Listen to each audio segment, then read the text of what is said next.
A reading journey facing uncomfortable truths. A Clockwork Orange by Anthony Burgess. Dear readers, in our lives, we often encounter countless questions. What is it to be human? What is good and evil? Are we truly free beings? These questions can sometimes be difficult or even uncomfortable, yet when we confront them boldly rather than avoiding them, we can achieve a deeper understanding of ourselves and the world. Today, I would like to introduce you to a literary masterpiece that poses these uncomfortable yet crucial questions, Anthony Burgess's A Clockwork Orange. This book may be familiar to many of you either by title or through vague recollections. It was famously adapted into a film that sparked widespread controversy and debate. However, the film captures only part of the story. The novel's depth and scope are far more complex and nuanced. Through reading, we can move beyond simply consuming its shocking narrative and gain profound insights into humanity's nature and the hidden truths of society. Even if you feel uncertain about your knowledge or education level, this story's exploration of fundamental human questions makes it a meaningful read for everyone. A world of horrific beauty and the character of Alex set in a dystopian Britain of the near future filled with chaos and violence. A Clockwork Orange centers on a teenage boy named Alex. He is not merely a wayward juvenile delinquent. Alex is intelligent, possesses an artistic sensitivity for classical music, especially Beethoven, yet simultaneously leads a violent and cruel life with his friends. Their violence is carried out not for a specific reason or purpose, but purely for pleasure and rebellion. They attack passers-by, commit burglaries, rapes, and other unimaginably brutal acts. Readers encountering Alex for the first time may feel deep discomfort and shock. This is because the novel is narrated from Alex's perspective, allowing us to experience his inner thoughts and the exhilaration he derives from violence. This narrative approach challenges readers by forcing us to empathize, however uncomfortably, with a character who embodies cruelty. In doing so, it compels us to confront our own darker and uncomfortable instincts. The unique language of Nadsat, the novel's distinctive slang, Nadsat, enhances the story's immersive quality. A mix of Russian, slang, and Burgess's own coined words, Nadsat reflects the identity and culture of a youth generation alienated from mainstream society. Words like droog, friend, horrorshow, excellent, and velicet, a drug, initially seem foreign but gradually envelop readers in the chaotic world of Alex and his friends. This language symbolizes their separation from societal norms and underscores the disorder they experience. Free will versus forced goodness. The Ludovico technique. While incarcerated for his crimes, Alex is subjected to the controversial Ludovico technique, a pivotal device in the novel.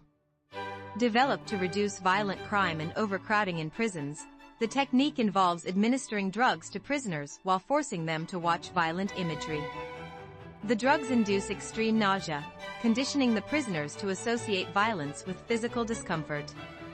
After undergoing this process, Alex becomes incapable of experiencing pleasure from violent acts. Even hearing Beethoven's music, which he deeply loves, triggers unbearable nausea.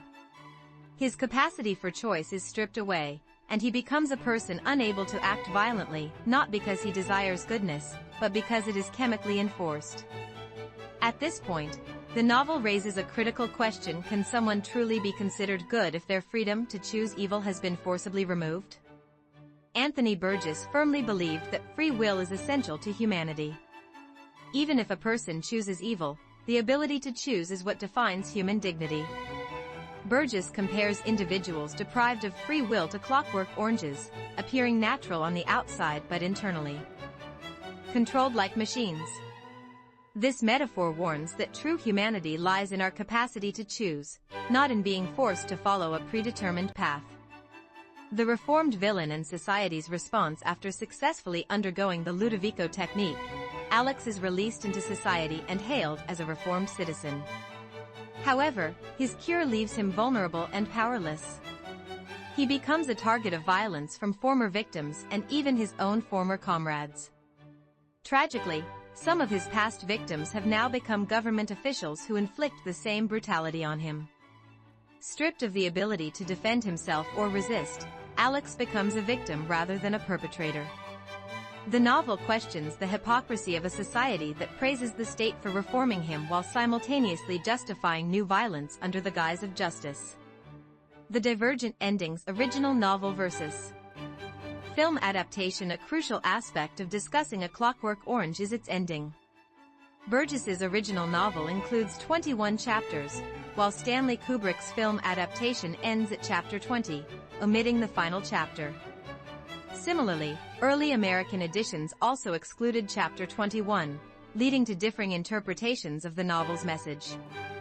The final chapter in the British edition, chapter 21, in the original ending, Alex gradually regains his free will after years of internal struggle. He reflects on his violent past and realizes its emptiness. Inspired by the lives of his friends who have settled into ordinary adult lives, Alex begins to desire a peaceful and meaningful existence. This chapter concludes on a hopeful note, emphasizing Burgess's belief in humanity's potential for growth, recovery, and self-determined change. The film and censored ending. Chapters 1 to 20, the film and the truncated American edition close with Alex reverting to his violent impulses. This bleak ending suggests that forced transformation is unsustainable and that humanity's violent tendencies cannot be easily corrected. It serves as a sharp critique of societal failures and the darker aspects of human nature. Understanding both endings is essential to grasping Burgess's intended message. While the film's controversial conclusion has influenced many to adopt a cynical view of human nature and society, the original chapter affirms the possibility of self-determined moral growth. Provocative questions raised by the novel A Clockwork Orange poses timeless questions that remain relevant today. 1. Human nature and free will. Can we truly call someone human if their actions are determined by external forces or manipulation? Free will is central to our identity. Without it, are we merely machines? 2. Ethical limits of state power. Is it ethical for the state to violate individuals' mental autonomy in the name of public order? Burgess warns of the dangers of authoritarianism and the ethical boundaries of governance. 3. The duality of good and evil. Are good and evil absolute, or are they relative? Alex's ability to appreciate Beethoven while committing atrocities reflects the complexity of human morality.